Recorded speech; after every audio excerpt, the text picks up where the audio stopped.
नमस्कार, स्वागत है आपका एनएनसी न्यूज़ में। मैं हूं शशांक भट्ट और आप देख रहे हैं न्यूज़ नाइट। अब खबरें विस्तार से। नरेंद्र मोदी को प्रधानमंत्री बनाने की प्रतिज्ञा लेकर पूरे देश में घूम घूमकर प्रचार करने के बाद दिल्ली लौटे योग गुरु बाबा रामदेव ने रोड शो किया। उनके रोड शो में वरिष्ठ वकील राम जेठमलानी, सामाजिक कार्यकर्ता स्वामी अग्निवेश और भाजपा नेता सत्यपाल सिंह भी मौजूद रहे।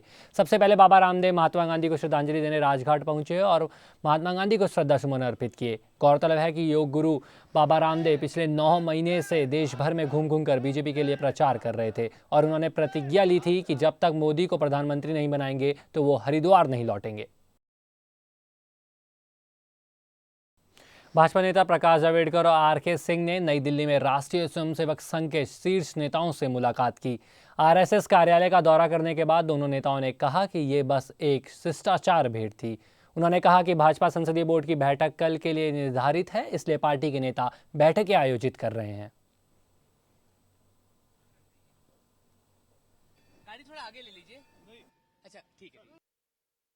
कल चूंकि भारतीय जनता पार्टी के सांसदीय दल की बैठक है, सारे सांसद दिल्ली में पहुंच रहे हैं और कल के बैठक की व्यवस्था और बाकी व्यवस्थाओं का ही चर्चा है। बाकी यहाँ कोई चर्चा राजनीतिक नहीं होती है। संघ ने पहले ही कहा है कि न संघ में कोई राजनीतिक रणनीति होती है या राजनीतिक चर्चा होती है। यहाँ तो लोग प्यार से मिलने के लिए जो भी जीते हैं सब आए हैं। चुनाव जीतने के बाद ये कर्टसी कॉल था। मुलाकात हुई आपकी? नहीं, ये हम लोगों को अपने क्षेत्र में संघ के जो भी कार्यकर्ता थे उसे काफी सहायता मिली, तो उसी के लिए धन्यवाद हमने दिया। बढ़ते अगली खबर की ओर। बीजेपी के नेता कल्याण सिंह ने कहा है कि उत्तर प्रदेश के मुख्यमंत्री अखिलेश यादव को लोकसभा चुनाव में समाजवादी पार्टी के विनाशकारी हार की नैतिक जिम्मेदारी लेते हुए इस्तीफा दे देना चाहिए। उन्होंने कहा कि जनादेश उनके खिलाफ चला गया है, इसलिए इस सिद्धांत पर अखिलेश यादव को इस्तीफा दे देना चाहिए। अब जब कल्याण सिंह से मंत्रिमंडल में भूमिका के बारे में पूछा गया तो उन्होंने कहा कि ये पार्टी तय करेगी।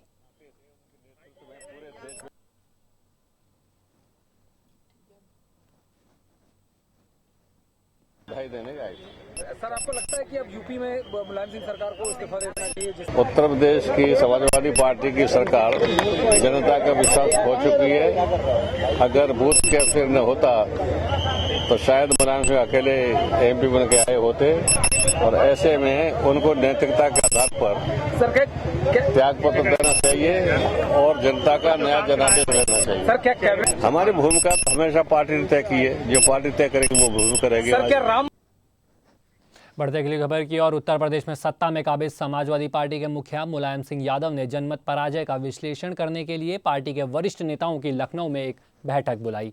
वहीं मुलायम सिंह यादव पार्टी में कथित तौर पर मंत्रियों को हटा सकते हैं और पार्टी के अंदर भी फेरबदल कर सकते हैं। गौरतलब है कि सपा इस लोकसभा चुनाव में केवल 5 सीट ही जीत पाई, तो वहीं बीजेपी 72 सीटों के साथ टॉप पर रही।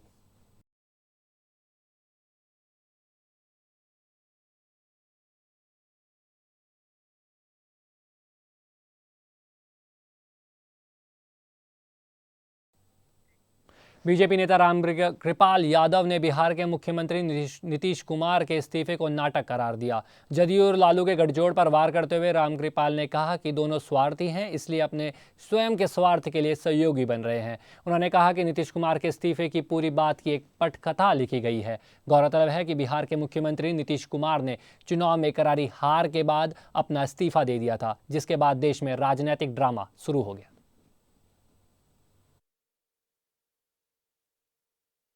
चुनाव होना चाहिए। सर, आपको लगता है कि आरजेडी के साथ उनके गठबंधन की बात आ रही है?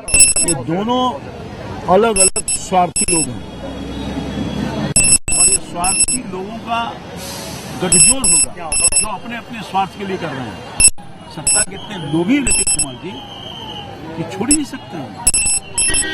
पानी के बगैर जिससे मछली नहीं रह सकती है, उसी तरह से सत्ता के बगैर नीतीश कुमार नहीं रह सकते। ये सब ड्रामा हो रहा है। अपनी शादी को लेकर सलमान खान से ज़्यादा सुर्खियों में रहने वाले उत्तर प्रदेश और उत्तराखंड के पूर्व मुख्यमंत्री नारायण दत्त तिवारी ने आखिरकार लखनऊ में रजिस्ट्रार कार्यालय में उज्ज्वला शर्मा के साथ हुई अपनी शादी पंजीकृत करा ली। 15 मई को तिवारी ने औपचारिक रूप से लखनऊ में अपने मॉल एवेन्यू स्थित आवास पर आयोजित एक निजी समारोह में अपने साथ रहने वाली साथी उज्ज्वला शर्मा से शादी कर ली। ये मामला दिल्ली कोर्ट में था, जिसे बाद में आपसी बातचीत से निपटा लिया गया। भाई साहब देखो ज्वेलर केस करके खड़ा हो।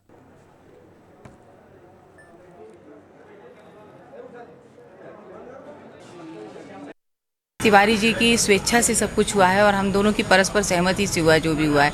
तो कम से कम आप आज जो ये कानूनी एक सुरक्षा भी मिलती है एक कपल को, मैरिड कपल को, तो उसमें फिर कहीं कोई दूसरे लोग जो है वो वास्तव में किसी प्रकार का हस्तक्षेप या परेशानी उत्पन्न नहीं कर सकते। हमारे सारे मित्र जितने हैं यहाँ भी जो आए हुए हैं उन सबको हम धन्यवाद देते हैं कि उन्होंने यहाँ कष्ट किया, और मुझे आशा है भविष्य में भी जो हम राजनीतिक, सामाजिक या अन्य कार्य करते रहेंगे।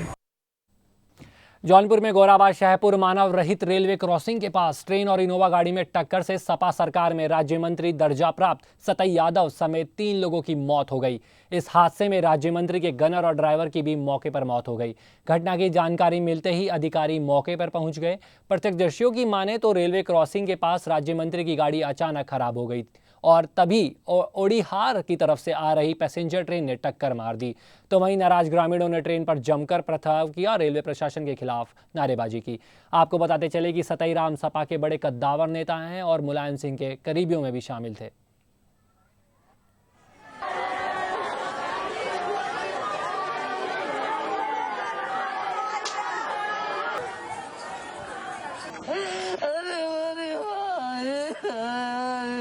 समाजवादी आंदोलन से जुड़े थे सतई राम जी, और ये अपूर्णीय है। इसकी भरपाई भविष्य में हम मुश्किल है करना हमारे लिए। तभी रास्ते में उधर से ट्रेन आ रही थी, इनके बाइक मतलब गाड़ी में जो था सभी शीशे बंद थे, जिसके कारण इनको गाड़ी की आवाज नहीं सुनाई। तो इनका ड्राइवर जब वहाँ पर ट्रेन पे देखा, मतलब पटरी पर पहुँच गया, तो ट्रेन उसको दिखाई दिया तो वो हड़बड़ा गया और उसकी बाइक मतलब जो गाड़ी थी वो बंद हो गई और उसी दरमियान गाड़ी ने धक्का मारा और करीब 100 मीटर दूर पर जाकर उनकी गाड़ी गिर गई। तो ये हादसा अनमैन्ड क्रॉसिंग है। अनमैन्ड क्रॉसिंग में ये अपनी गाड़ी से आ रहे थे, तो वहाँ हादसा होने की अभी बात संज्ञान में आई है। उसकी बात और छानबीन की जाएगी, पता की जाएगी। सरकार भले ही देश में शिक्षा का अधिकार लागू कर सबको शिक्षित बनाने में जुटी हो, मगर जब शिक्षिका ही छात्रों पर कहर बरपाएगी तो छात्र कैसे स्कूल जाएंगे। ताज़ा मामला है यूपी के बुलंदशहर का, जहां एक मासूम छात्र की एक शिक्षिका ने सिर्फ इसलिए जमकर पिटाई कर दी क्योंकि छात्र होमवर्क करके स्कूल नहीं गया था। शिक्षिका ने इस कदर 6 वर्षीय आयुष की पिटाई की कि आयुष स्कूल में ही बेहोश होकर गिर गया। जब कई घंटे बाद उसे होश आया तो उसे घर पहुंचा दिया गया। जब बच्चे ने अपने परिजनों को अपनी आप बीती सुनाई तो परिजनों ने बुलंदशहर थाने में शिक्षिका के खिलाफ मामला दर्ज करवाया। तो वहीं मामले को संज्ञान में लेते हुए पुलिस ने शिक्षिका के खिलाफ रिपोर्ट दर्ज कर ली है। सेंट मोइल स्कूल में पढ़ता है, फर्स्ट में। गांव की एक गीता मैडम है जिन्होंने इसे डंडी से थप्पड़ से पिटाई की। मैंने कंप्लेंट की, मंडी चौकी में उसके खिलाफ जो है तहरीर दी है। ये एक सेंट मोइल स्कूल है जिसमें एक छोटा बच्चा है जो शायद कोई होमवर्क वगैरह करके नहीं लाया था, तो लेडी टीचर है उसने उसको पीटा है। उस पर बच्चे के अभिभावकों द्वारा लेडी टीचर के खिलाफ NCR कायम कराई है।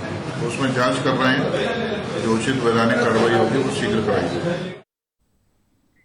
जम्मू और कश्मीर के बदगम जिले में एक गांव में आतंकवादियों के साथ हुई मुठभेड़ में सेना के एक जवान शहीद हो गया और 2 घायल हो गए। सूत्रों के अनुसार सेना को खबर मिली थी कि 3 आतंकवादी बदगम जिले के कौसर मुल्ला गांव में एक आवासीय मकान में छिपे हैं। जब सेना ने इलाके को घेरकर तलाशी अभियान शुरू किया तो आतंकियों ने गोलीबारी शुरू कर दी, जिसमें सेना का एक जवान शहीद हो गया।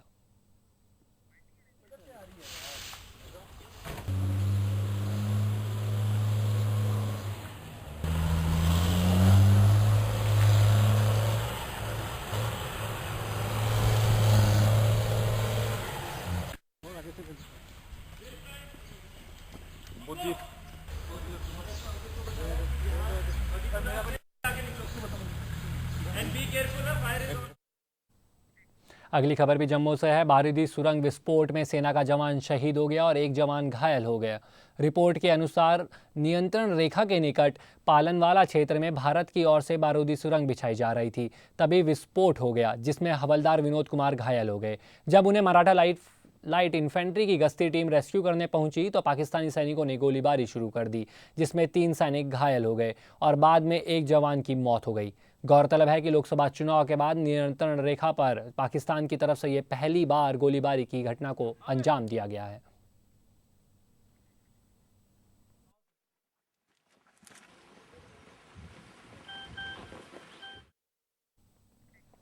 दो 2002 के हिट रन मामले में अभिनेता सलमान खान सुनवाई के लिए कोर्ट पहुंचे। ये केस फिर से शुरू हुआ है, जिसमें हाल ही में सुनवाई के दौरान 3 चश्मदीद गवाहों ने अदालत में अभिनेता सलमान खान की पहचान कर ली है।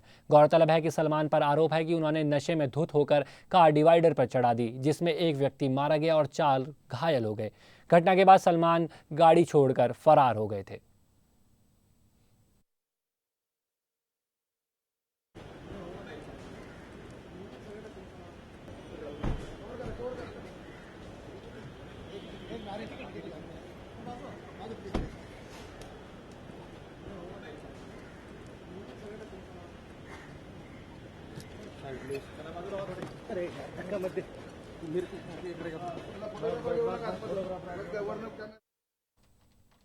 बॉलीवुड अभिनेत्री आलिया भट्ट ने अपने पिता महेश भट्ट और मां सोनी राजदान के साथ हंसल मेहता द्वारा निर्देशित फिल्म सिटी लाइट के स्पेशल स्क्रीनिंग में हिस्सा लेने पहुंची।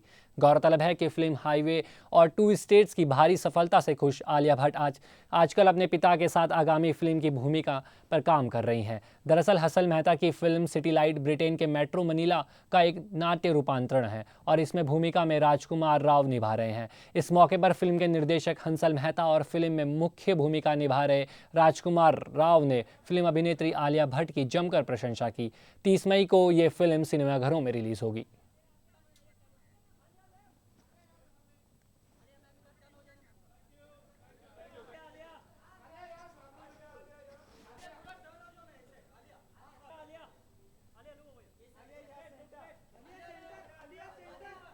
जब मैंने ट्रेलर देखी मैं बहुत ही एक्साइटेड थी, क्योंकि एक तो एक गाना है मुस्कुराने जो मुझे बहुत ही ज़्यादा पसंद है और trailer was looking very interesting.